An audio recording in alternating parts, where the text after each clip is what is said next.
Welcome back to Beyond Diamond. Beep, beep, boop, beep, beep, boop. Alex Bregman, two-time All-Star, two-time World Series champion, Gold Glove, Silver Slugger, All-Star MVP, 39.6 career WAR, 4,157 at-bats, 1,132 hits, 191 home runs, a 272 average, a career 848 OPS, and 132 OPS plus, leader of men, cornerstone of franchise icon, and a future Astros Hall of Famer. Alex Bregman leaves to Boston for a 3-year, $120 million deal, $40 million AAV. Chandler Rome breaks the news. And as everyone tuning in, you've consumed it. You're watching. You've probably tweeted angry tweet about it. Let us know in the comments how you feel right now.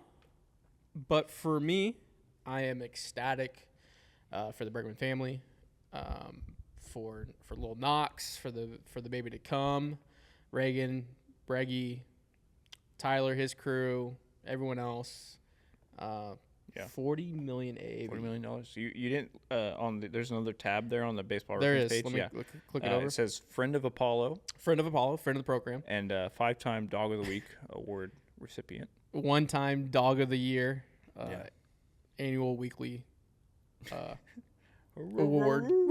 The sad howls out in the forest. Given out. Another dog is gone. Yeah, it's tough, and we're accustomed to it as a fan base, and everyone seeing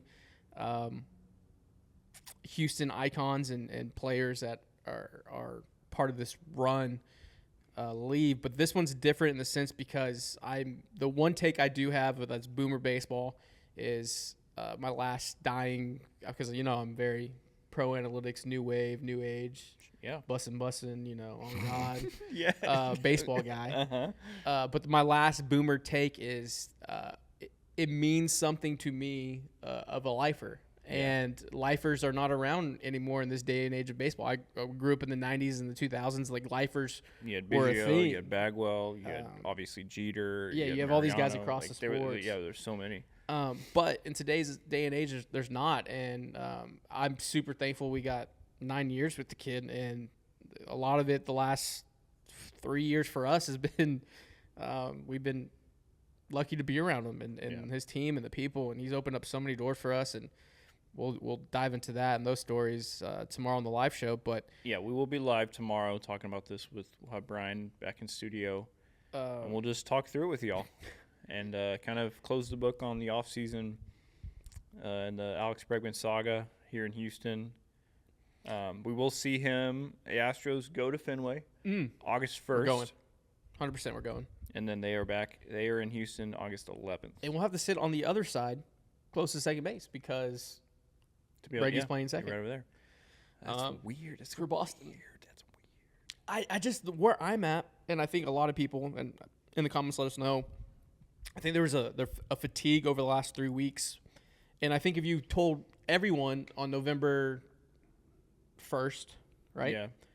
Alex Bregman is signing a contract for 40 AAV, 99.9%. I'll give I know 100% freaks everyone out. So 99.9%. That 0.01% is Facebook fans. They'd be like, they're just different. They also thought we were, getting Gunnar Henderson or something crazy. The people that know ball and heard 40 AAV would be like, oh, that's not Houston. Yeah. So I think if you look in that perspective, then you can kind of, like you said, close this chapter of this book. And I'm honestly going to say you can close this book and a new book is starting. But I think there was the Dana comments. There was like, we're going to go in this offseason. He's our top priority. We're going to make him an Astro. The same guy who, said we're going to extend these guys at his press conference talking about Tucker and Bregman, and he didn't. Talked about we're working with them. We're doing all this stuff, XYZ, and, he's our top priority. We're not thinking of life without him. And everything else in signings and things said otherwise. And then you had this stretch of him going all the way up to pitchers and catchers reporting. This is recording on February the 13th. And this window still being open. And so to me, as a fan, just felt like it was Charlie Brown and Lucy trying to kick the ball. And it was like, or maybe today, And I think it was just kind of that false sense of security. But I don't think you or Brian ever got over 50%. I was close. You were close. I got to at one point in it, and I'll know more next week. I'll be with some people that will bring a lot of clarity to this, and obviously we'll tell you guys in our unique way that we always do. But there was a day where I was at I was maybe 51%. Like I was almost right over it, and we came out of that weekend, and it was like if it makes it to Monday, then I'm falling back down, and I did. And so, when do you think that Red Sox offer came in? Do you think it came in there immediately, like, yep, let's do it, or do you think it came in and then Boris tried to shop that around some more with that offer as the top offer? I bet that offer has probably been out there a week. Just in the sense of like, hey, this is what we're thinking. Yeah. All the deferrals, the opt-outs, all the we still have to find out exactly what the deferrals are and when they go in. But saying that, 40 AAV for the 3 years, Alex is going to come out winning on top of the Astros 6 for 156 and the Detroit 171. Yeah. Because he's kind of bridging this gap, and that I'm doing Boris's talking for him, that bridge gap contract. But he'll get that 120. He'll be 34. All he has to do is get something higher than 36 to beat the Astros and higher than 51 to beat the Detroit, and he would at 34 years old. At 34 years old, So he's going to play until he's at least 38. You don't think he can get $50 million over over 4 years? When you zoom out, I think he'll be over 200. I think so. He's going to win in this game. Obviously, I think he'll have when he gets that 200, will be with his baseball reference page. Will probably have a little other icons. He'll have multiple teams on there and stuff, which is like at the end of the day, like he did all the right things. He earned himself. He earned himself the right to bounce around teams the rest of his career if he wants and get a bag for his family for generations. Like he's done all the things he needs to do. He's probably a future Hall of Famer if he can keep up a statistical pace that he's on. If he plays if he plays 7 more years and accumulates 25, 30 more WAR, I mean, that's a Hall of Famer right there. So he just if he ends his career with multiple championships, over 400 million earned and a Hall of Famer, like that's I don't think anybody's going to be like, oh, but in the off season of 2025, he kind of it took an extra month to get his contract done. Like I don't think it's going to be he certainly isn't going to care, and I don't think it's going to affect his legacy in any way. And I think there'll be fans that are frustrated and boo or in the comment section. I mean, shit, our comment section right now on Instagram. I'm sure you're writing a comment right now saying something. But I just want to bring some clarity to it, and I'm not gonna fans will fan do that. But from my perspective, there's very rare players that adopt the city they're in the way Alex Bregman has for the city of Houston. Yeah. He did it at LSU. He did it here. He'll do it in Boston. And it's not a facade. It's not a PR move, a smoke and mirrors. He was a legitimate fabric staple of the city of Houston, whether it was during the hurricanes, whether it's during the parade on Louisiana Street, whatever it is. When you zoom out and look at the last 9 years that we had with the kid, it's you don't get that as a fan. So I think that needs to be appreciated. Obviously, the frustrations of him leaving. If another organization wants to give me $40 million a year, you're all gonna leave, and that's just the name of the game, and you've earned that as being a 10-year player and a free agent. But the one thing that, as a fan, for me, I'm just like, this is a guy that had 99 career games in the playoffs, 88 career hits, 370 at bats, 63 runs, 19 home runs, 1 triple, 54 RBIs, 53 walks, only 64 punchies, batted .240 with a 789 OPS. Playing against the best of the best, and he also, and we'll see it this year, and it's the same thing we saw with Pena in Correa's shadow, and you have Paredes and this Bregman shadow, and it's not fair for either of them, but that's just how fandom is. Alex Bregman made really hard baseball plays the last 9 years look very, very easy. And I think we're finally going to see the greatness of that. The only fault for Alex Bregman was he was in the same division as Matt Chapman and the same American League as Matt Chapman, that he only has one Gold Glove. Saying all that, when we zoom out and we look at it all, his number's going to be retired one day by the Astros. 100%. He's going to be an Astros Hall of Famer. He might get a statue, to be honest. We'll see. Yeah. I mean, Altuve's for sure getting one, but like, if they do some sort, 15 years from now, of everyone some sort else of infield thing with like Altuve, they probably would have Bregman and probably Correa maybe, I don't know, but like he is for sure a top 10 Astro of all time. He's the greatest third baseman now. He's the greatest third baseman of all time. He definitely passed. I'd say Ken Caminetti was the one before him, and he passed him easily. He passed him. Won multiple championships. So I mean, he did his part. Yeah. I mean, you draft him. What was it? 2015 was his draft, or 14? 15? 14? 14. 14. I mean, you make that draft in 2014, hoping. Yeah. Like this is top 99th percentile outcome for drafting a guy in the top 5 of a draft.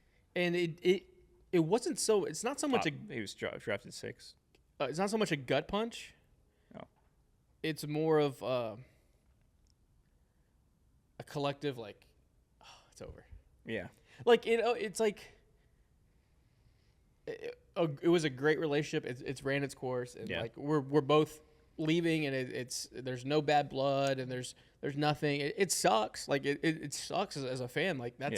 That's our guy. Apollo is not here today without Alex Bregman. We're not in this warehouse. We're not doing all this cool content because, and we'll talk about it more on tomorrow's live show and pull the curtain back of the stories we've had. But we met Alex personally December of 21.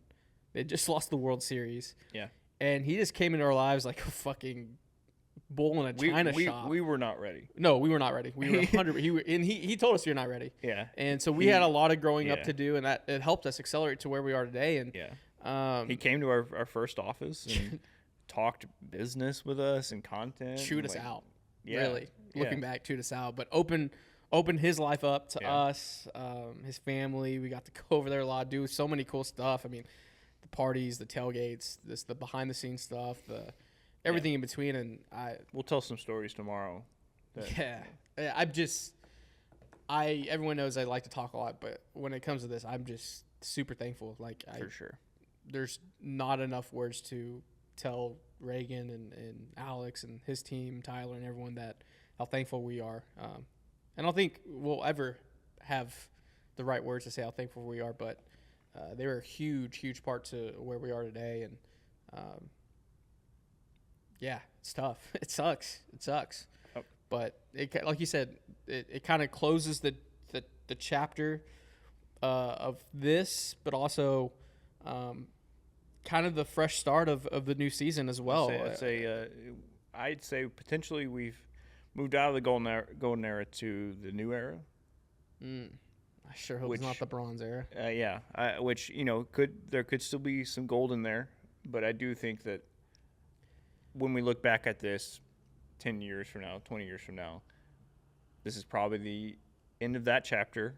And we're off to a new chapter. There's a few guys still around, but for the most part, I mean, there's Altuve, Jordan. I mean, Altuve and Lance are the only ones with two rings. Yeah. Altuve and Lance are the only two left from 2017. So I mean, it's tough, but I'm not going to, but a lot of people are probably going to go drink about it. I'm going to eat about it. Yeah. I'm going to eat my feelings away. Yeah. And I'm going to do it at Big City Wings. Houston's Wing Joint, Apollo's Wing Joint. They just crushed during Super Bowl. They have March Madness coming up. NBA basketball going on during regular season. Today is a Thursday, so it's a 2 for Thursday. They have their weekend specials. Go to their socials to see at Big City Wings on their social handles to see what they have going on the weekend. And I guarantee you there's one in the greater Houston area that's close to you. If not, don't reach out to me. Reach out to Sam. But shout out to Big City Wings, Houston's Wing Joint, Apollo's Wing Joint, Coby Stevens. Don't have their ad copy right now, but Coby and me, we talked. They're moving, also growing their huge golf vertical into everything else. What's the word? Athleisure wear? Athleisure wear. Yes, that. And everything in between. So go to their website to check out everything they're doing. This year we're going to do a collection with them, some cool polos and some other ideas that we have cooked up for that. So super excited for that. And tomorrow you'll be able to see it. We'll have all the boxes in studio, but Zing, Zangified, using We Zang. We'll have everything tomorrow to promote on our live show on Friday the 14th, Valentine's Day at noon Central Standard Time. It'll be me, Josh, B-Dog from 790, and we'll just kind of tell stories, everything that we can kind of say on camera, but it was a hell of a run. It was a hell of a ride. He's going to be our guy. We're going to go up to Boston. There's no better place to be outside of Houston, a baseball town like Boston. I can't wait to go. I've never been. 10 ways off. You're going to love it. You know what his new thing is probably going to be this year? What? Should have signed me. Damn. That's a bar. All right. Well, that's going to make me fucking cry. All right. Yeah, that's the episode. We will Thanks see you tomorrow. For saying that. Yeah. Golly, that was good. That was good. All right. Peace. Go Stros. Love you guys.